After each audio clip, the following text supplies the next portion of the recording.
Kinds of share capital.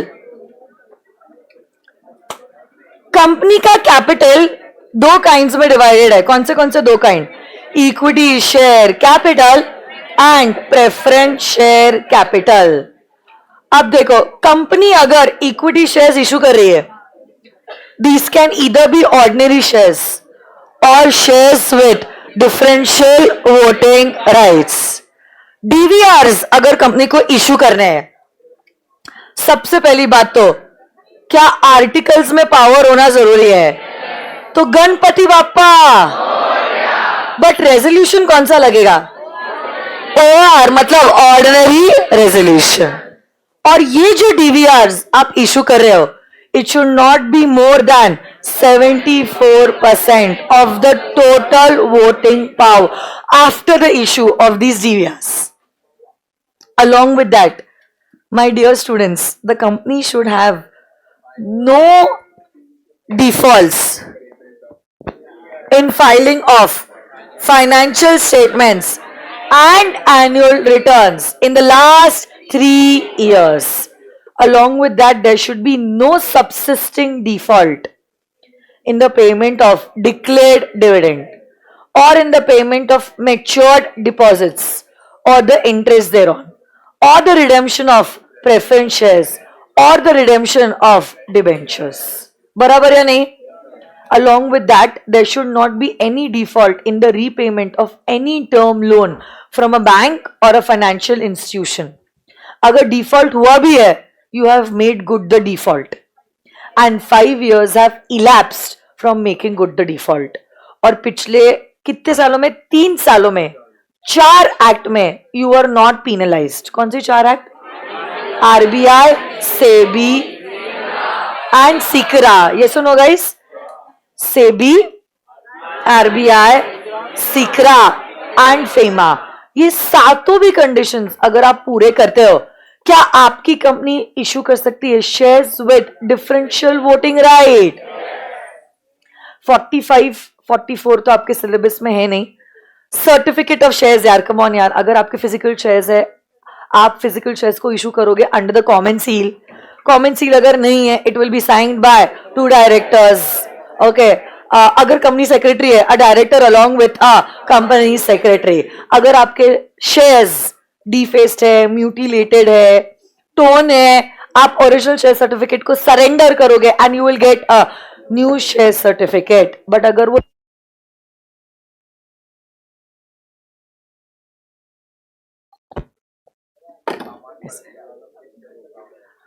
वो security share certificate lost है या तो फिर क्या है, डिस्ट्रॉयड है, तो आप कुछ प्रूफ देकर क्या कर सकते हो? डुप्लीकेट शेयर सर्टिफिकेट के लिए अप्लाई कर सकते हो।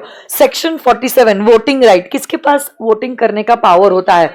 Only the equity share holders, usually by show of hands.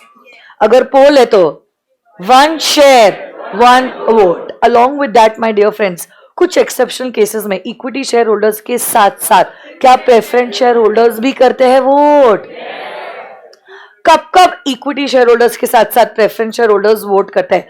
If dividend has not been paid for 2 और more years, any resolution for winding up और any resolution which is directly affecting their interest और any resolution for the reduction of share capital. In 4 cases में equity share holders के साथ साथ क्या हमारे preference share holders भी करते हैं वोट?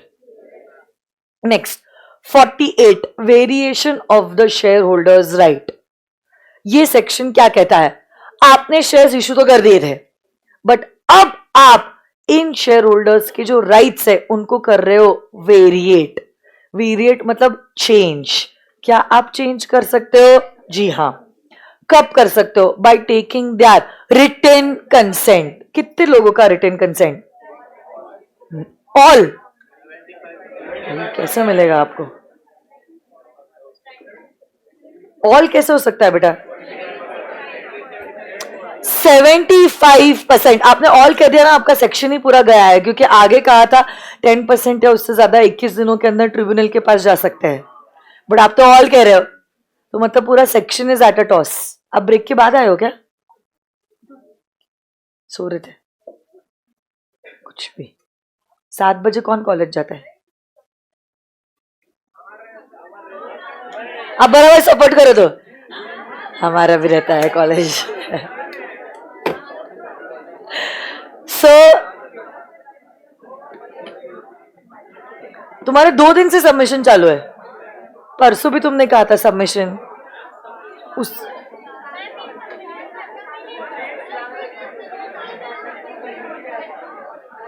बीएमसीसी से हो क्या तुम? कौन सा? कटारिया।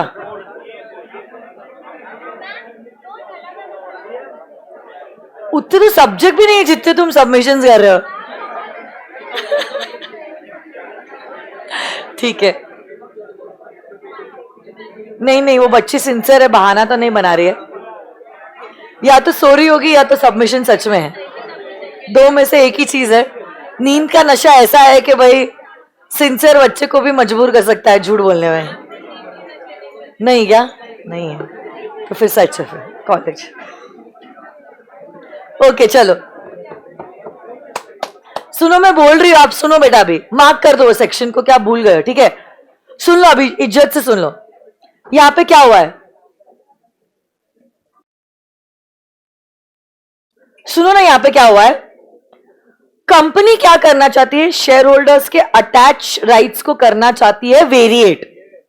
वेरिएशन आप कर सकते हो by taking the written consent of those members who are holding at least 3/4 in value of the shares. कितना बेटा? 3/4। या तो आप रिटन कंसेंट लो, या तो फिर आप क्या कर सकते हो, you can also conduct a meeting of the members.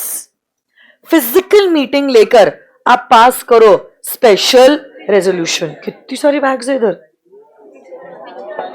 अब देखो, पहली बात तो आर्टिकल्स में पावर होना जरूरी है।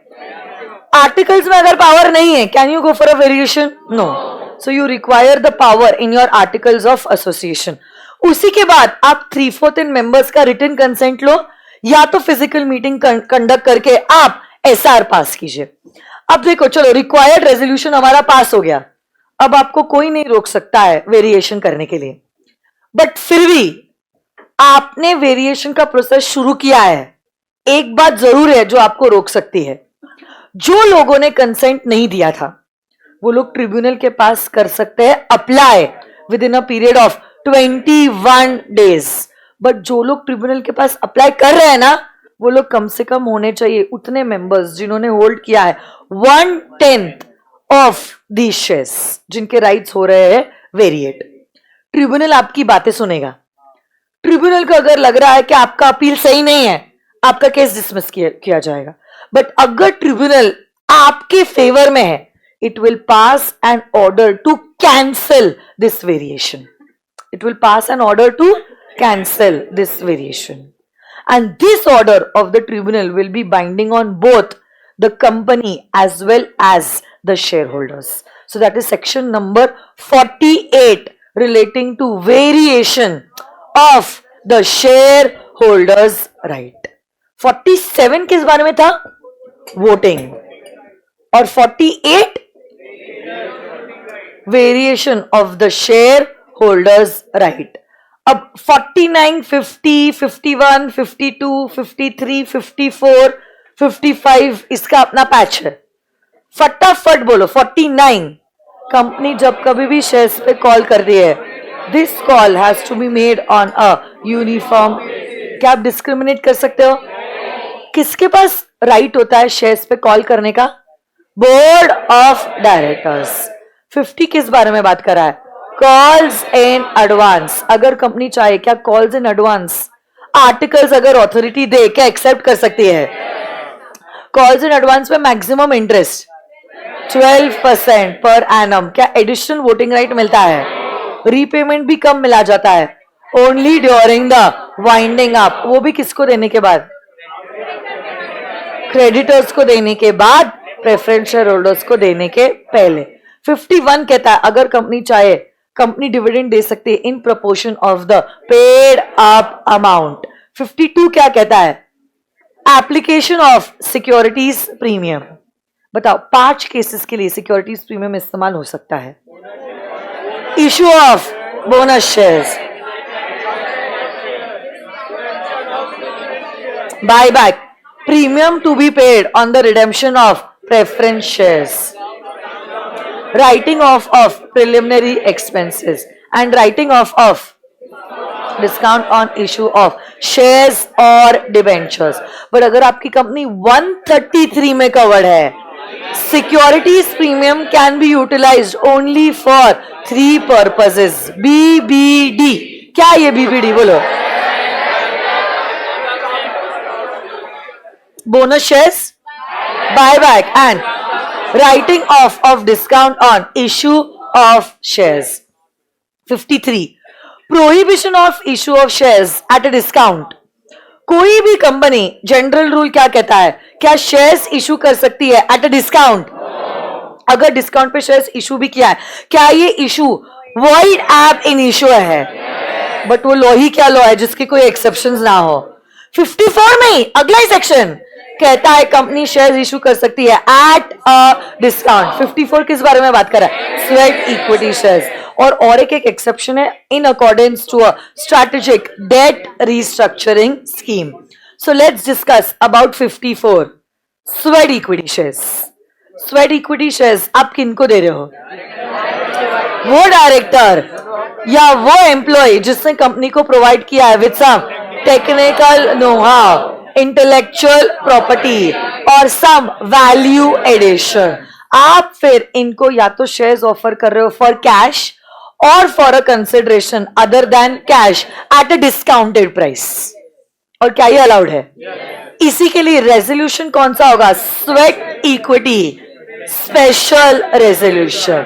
अगर आपकी कंपनी लिस्टेड है, क्या सेबी के गाइडलाइंस फॉलो करेगी? और अनलिस्टेड है तो बोलो ना, rule 8 under the companies act follow करना पड़ेगा before going for a sweat equity shares का इशू. ये जो शेयर्स इशू किए जा रहे हैं, इनके राइट्स, प्रिविलेजेस सब कुछ क्या सेम टू सेम रहेंगे? What is the maximum lock in period for sweat equity shares? It's a period of 3 years. Along with that आप लोग बताओगे मुझे, अगर आपकी अनलिस्टेड कंपनी है, क्या एक वैल्यूअर को अपॉइंट किया जाएगा? और क्या वो अपना वैल्यूएशन रिपोर्ट देगा? उसी के हिसाब से क्या शेयर्स का प्राइस डिटरमिन होता है? मैक्सिमम कितने शेयर्स इशू किए जा सकते हैं एज स्वेट इक्विटी शेयर्स? 15% और 5 crore, whichever is higher. Lower के higher? Whichever is higher. फिर हमारा था आजीवन का क्लॉज 25% और स्टार्टअप कंपनी के लिए 50%. Okay, so that was about sweat equity shares. अगला सेक्शन जो है 55 issue and redemption of preference shares. एक बात मेरे को पूछना था, सिर्फ स्वेट इक्विटी शेयर्स जब इशू किए जाते हैं, it's a special resolution plus is it also special business? तो क्या आप नोटिस में एक्सप्लेनेटरी स्टेटमेंट भी अटैच करोगे? एक्सप्लेनेटरी स्टेटमेंट में मटेरियल फैक्ट, क्या क्या है मटेरियल फैक्ट बोलो? नंबर ऑफ शेयर्स, किसको शेयर्स इशू कर रहे हो, मार्केट प्राइस क्या है, आपने जो प्राइस पे इशू किया है वो कंसिडरेशन क्या है, यही सारे हो गए मटेरियल फैक्ट्स. 55 दो चीजों के बारे में बात कर रहे हैं, इशू भी and redemption also of the preference shares. Preference shares को इशू करने के लिए आप रेजोल्यूशन कौन सा पास करते हो? Special resolution. Can you issue preference shares which are irredeemable? In fact, should they be redeemed within a period of 20 years? But infrastructure company के केस में up to period of 30 years, provided 21st year से 10% आप redemption कर रहे हो every year. बराबर ना? अच्छा, आपके जो प्रेफरेंस शेयर्स आप रिडीम करते हो उसकी फेस वैल्यू रिडेम्पशन 2 सोर्सेस से लिया जा सकता है. कौन से 2 sources? Out of the profits, profits मतलब ही फ्री रिजर्व्स, या out of the proceeds of fresh issue of shares. आपका ये जो प्रॉफिट का पार्ट है, अगर आपने इस्तेमाल किया है, equivalent amount will be transferred to CRR, which can be utilized only for one purpose, and that is issuance of fully paid up bonus shares. उसके साथ साथ और एक बात बताओ मुझे, प्रीमियम अगर आप दे रहे हो, प्रीमियम दो सोर्सेस से दिया जा सकता है, सिक्योरिटीज प्रीमियम या तो आउट ऑफ प्रॉफिट्स. अगर प्रेफरेंस शेयर्स को रिडीम करना नहीं जम रहा है, ये एग्जिस्टिंग प्रेफरेंस शेयर्स के बदले में क्या आप नए प्रेफरेंस शेयर्स दे सकते हो, equivalent to the amount of redemption and dividend if it are due. अरे हाँ है ना. इसके लिए आपको कंसेंट लगेगा of 3/4 in values of the preference shareholders and also you will require the approval of the tribunal. तो वो प्रेफरेंस शेयर्स के बदले में क्या आप नए प्रेफरेंस शेयर्स इशू करोगे equal to the amount due including dividend का amount if at all it is due. तो माना जाएगा पुराने प्रेफरेंस शेयर्स हो गए रिडीम और नए प्रेफरेंस शेयर्स हो गए हैं पैदा. Yes, issue. और जब ट्रिब्यूनल ऑर्डर देता है, he will keep in mind दो शेयर होल्डर्स जिन्होंने कंसेंट नहीं दिया था, और हो सकता है ऑर्डर पास करते वक्त वो ये कहे कि जो डिसेंटिंग प्रेफरेंस शेयर होल्डर्स है उनका अमाउंट इमीडिएटली हो जाए रीपे. यस और नो गाइस, पक्का? So that was section number 55. 56 Yash and Anvi. Transfer transmission, what is voluntary, what is by operation of law. कहां पे SH4 यूज होता है, कहां नहीं होता है, कहां सेल एंड परचेज है. What happens in case of death, insolvency, insanity. Transmission happens in case of death, insolvency, insanity. हाँ है ना. कहां कंसिडरेशन है, स्टैम्प ड्यूटी है, कहां नहीं है. Very good. ये पनिशमेंट तो सेक्शन हम नहीं कर रहे हैं. 58 refusal of registration and appeal against this refusal. एक बात बताओ ना मुझे, ट्रांसफर और ट्रांसमिशन अगर कंपनी करना चाहती है तो 30 दिनों के अंदर कर लेती है और नया शेयर सर्टिफिकेट इशू कर देती है. बट कोई कारण की वजह से कंपनी ने ट्रांसफर या ट्रांसमिशन को कर दिया है रिफ्यूज, कर दिया है रिफ्यूज. आप किसके पास अपील करने लेके जाओगे? ट्रिब्यूनल. देखो, कंपनी को पहली बात तो रिफ्यूजल की नोटिस देनी होती है, and this notice is given to both transfer और as well as transferee within a period of 30 days. और इसी नोटिस में यह भी लिखा होता है, क्या लिखा होता है कि क्यों हमने ट्रांसफर या ट्रांसमिशन को कर दिया है रिफ्यूज. सो रिफ्यूजल की नोटिस में आप रीजंस भी लिखते हो.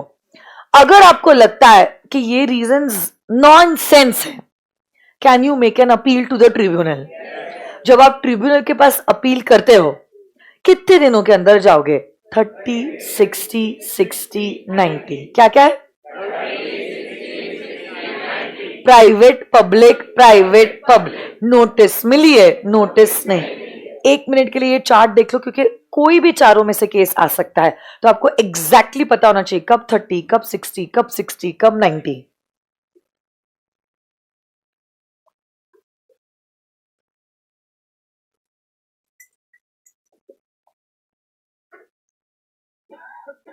प्राइवेट पब्लिक नोटिस मिली है और नोटिस नहीं मिली है. So that was section number 58.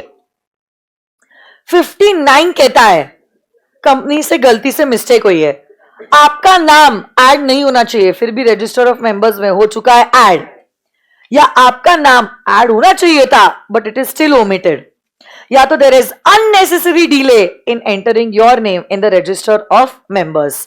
तो आप ट्रिब्यूनल के पास अप्लाई कर सकते हो for rectification of the register of members. Tribunal आपकी बातें सुनेगा, लगेगा आपकी बातें अगर नॉनसेंस है, it will dismiss the appeal. अगर लगे there is a sense, it will pass an order to rectify the register of members and make a note of this transfer or transmission, और ट्रिब्यूनल का order आपको comply करना पड़ेगा within a period of 10 days. So that was section number 59. 60 आपके syllabus में है नहीं. 61 वो 5 केसेस के बारे में बात कर रहा है जहां पे आपका कैपिटल क्लॉज हो रहा है अल्टर। बता सकते हो आप? Increasing the authorise share capital, cancellation of shares, consolidation, sub division, very good, conversion of share into stock और स्टॉक इनटू शेयर्स। यस और no guys? Diminishing of shares का है, कैंसिलेशन ऑफ शेयर्स, रिडक्शन नहीं कहा है। Diminishing और cancellation दोनों भी वर्ड्स एक ही है, is different from reduction of share capital. याद है ना आपको? आपने डिफरेंस भी लिखा है, क्वेश्चन भी किया है। किसी ने मैम ऐसा कहा? ठीक है। 62 further issue of share capital, section 62 subsection 1 clause A B C बात करते हैं right issue, ESOP, preferential allotment respectively. Right issue में आप शेयर्स सब्सक्राइब करने का राइट दे रहे हो only to your existing equity share holders in proportion to the shares that they have held. जब आप उनको ये राइट शेयर्स का राइट देते हो, you give them a notice and this notice period कम से कम has to be 7 days and maximum can be 30 days। Resolution कौन सा पास करोगे? Special resolution. As a member अगर आप चाहो, आप राइट के राइट को एक्सरसाइज करो, या तो आप राइट के राइट को करो रिनाउंस। रिनाउंस मतलब transfer it to somebody else. Right के मतलब हाँ भी नहीं बोला और ना भी नहीं बोला, क्या आपका राइट लैप्स हो जाता है? ईसॉप कहता है आपने शेयर्स दिए to your employees, okay, retain करने का इंटेंशन होता है इन केस ऑफ ईसॉप, तब भी आप जो रेजोल्यूशन पास करते हो is a special resolution. And lastly preferential allotment, अगर आप एम्प्लॉइज के पास भी नहीं गए हो, एग्जिस्टिंग मेंबर्स के पास भी नहीं गए हो, किसी पर्सन के पास प्राइवेटली गए हो, it's a preferential allotment. Registered valuer valuation report के हिसाब से शेयर्स को वैल्यू करेगा और तब आप उसको ये शेयर्स अलॉट कर सकते हो, ईदर फॉर कैश और for a consideration other than cash. ये जो सेक्शन है 62 subsection 1 clause C preferential allotment is just taking us to private placement. तो तब आपको प्राइवेट प्लेसमेंट मतलब सेक्शन 42 करना होता है comply. Okay, so that was about section number 62। 62 में एक बहुत इंपॉर्टेंट बात है, आपने डिबेंचर्स इशू किए गवर्नमेंट को या गवर्नमेंट से लिया है आपने लोन और गवर्नमेंट ने पब्लिक इंटरेस्ट में ऐसा ऑर्डर पास किया है कि आपके लोन या डिबेंचर्स का अमाउंट कन्वर्ट हो जाएगा into the shares of the company. मतलब जहां गवर्नमेंट पहले क्रेडिटर था, अब ओनर बन गया है, मेंबर बन गया है, हमारी तो बैंड बज गई है, बट अब आपको गवर्नमेंट का ऑर्डर फॉलो करना ही पड़ेगा। गवर्नमेंट का ऑर्डर मतलब कानून के बराबर है।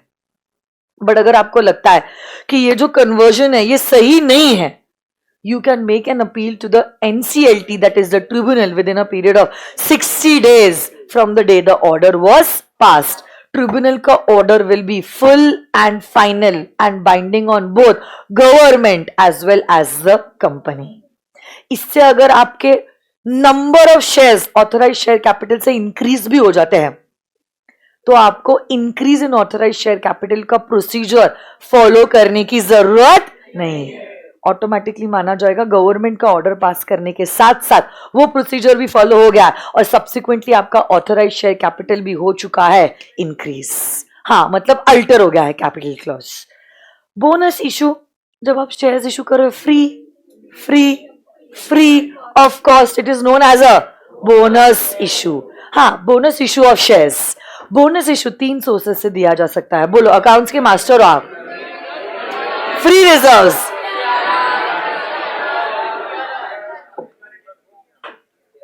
securities premium and CRR.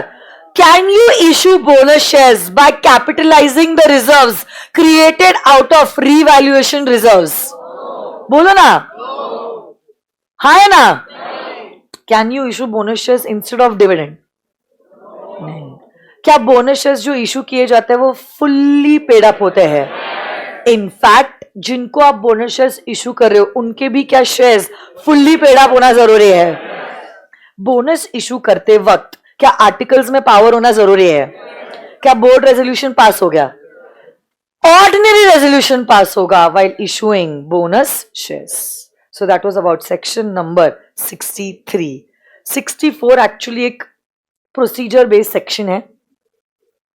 3 cases में एसेट्स 7 आरओसी के पास 30 दिनों के अंदर देना होता है। एक तो आपने कैपिटल को अल्टर किया है, आपने प्रेफरेंस शेयर्स को रिडीम किया है, और तीसरा वो गवर्नमेंट से आपने लोन लिया था या डिबेंचर्स इशू किए थे और आपका लोन डिबेंचर्स का अमाउंट कन्वर्ट हुआ है इनटू शेयर्स, तब भी आपको 30 दिनों के अंदर SH7 फाइल करना पड़ता है विद द आरओसी। यस और no guys? 65 is not a part of your syllabus. 66 reduction of share capital, वो कैपिटल को कम करना जो कंपनी बुला सकती है या कंपनी ने बुला लिया है। क्या रिडक्शन पे जब कभी भी कंपनी जाना चाहती है एसआर पास करना पड़ेगा? There should be no default in the repayment of deposits. और क्या ट्रिब्यूनल का अप्रूवल लेना पड़ेगा? इतने आसानी ट्रिब्यूनल हाँ या ना नहीं बोलेगा। ट्रिब्यूनल हाँ या ना बोलने के पहले 4 लोगों को नोटिस देगा, central government, ROC, SEBI and all your creditors, और 3 महीनों का नो ऑब्जेक्शन नोटिस पीरियड रहेगा। अगर कोई भी ऑब्जेक्शंस रेज होते हैं you will not get the approval of the tribunal. Creditors अगर ऑब्जेक्ट करते हैं you can try convincing them. If they are not getting convinced, try convincing them by giving them security. वो भी नहीं हो रहा है तो पे देम ऑफ। जो भी है ट्रिब्यूनल तब तक ऑर्डर पास नहीं करेगा जब तक इट इज सेटिस्फाइड कि क्रेडिटर्स पे गलत इंपैक्ट नहीं हो रहा है। उनको मद्देनजर रखते हुए और इंटरेस्ट प्रोटेक्ट करते हुए ही हमारा ट्रिब्यूनल ऑर्डर पास करता है for reduction of share capital. Tribunal का जो भी ऑर्डर आया है क्या आप आरओसी के पास फाइल करते हो with in a period of 30 days, और नाम के आगे एंड रिड्यूस्ड इन शब्दों का करते हो इस्तेमाल। सो that is section number 66। 67 come on guys. सबसे पहले तो 67 सब सेक्शन 1 कहता है नो कंपनी, तो चाहे आपकी कंपनी प्राइवेट है या पब्लिक है वो अपने खुद के शेयर्स तो नहीं खरीद सकती। 67 सबसेक्शन 2 कहता है पब्लिक कंपनी तो फाइनेंस भी नहीं दे सकती है किसी और को अपने शेयर्स खरीदने के लिए, बट इसके 3 एक्सेप्शंस हैं। सबसे पहला exception is banking company ordinary course of business में पैसा लेंड किया है। सेकंड इज आपने एक स्कीम के द्वारा, scheme was authorised by a special resolution, आपने ट्रस्ट को पैसा दिया है और ये ट्रस्ट स्टॉक मार्केट से कंपनी के शेयर्स खरीद रही है अपने लिए नहीं but for the benefit of the employees to be given them as ESOP. और तीसरा आपकी कंपनी ने फाइनेंशियल असिस्टेंस दिया है एम्प्लॉइज को, नॉट डायरेक्टर्स, नॉट की मैनेजर पर्सन। किसको दिया है फाइनेंस? एम्प्लॉइज को, कंपनी के शेयर्स खरीदने के लिए या कंपनी के होल्डिंग कंपनी के शेयर्स खरीदने के लिए। These shares shall be fully paid up shares और एम्प्लॉय की salary shall not be more than 6 finance that you have provided shall not be more than 6 months of his salary. So that was section number 67. अब 68, 69 and 70 बात करते हैं buyback के बारे में। Buyback के 3 सोर्सेस बताओ। Free reserves, securities premium and proceeds of fresh issue of shares. अगर free reserves या securities premium है equivalent amount will be transferred to CR और CRR का पैसा can be utilized only for one purpose and that is issuance of fully paid up bonus shares.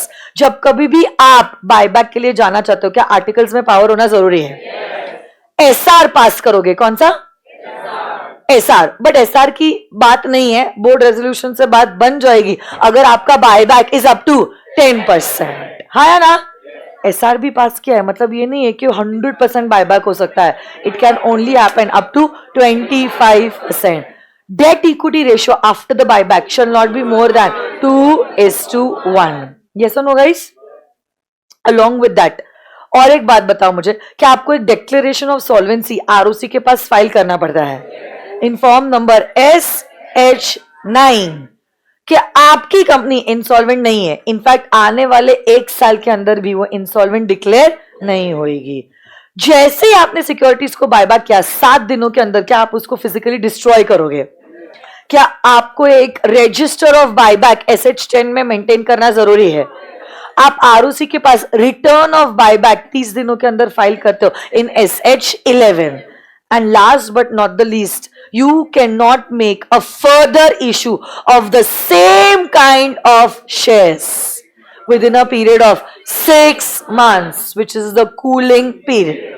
But bonus shares का issue हो सकता है, okay?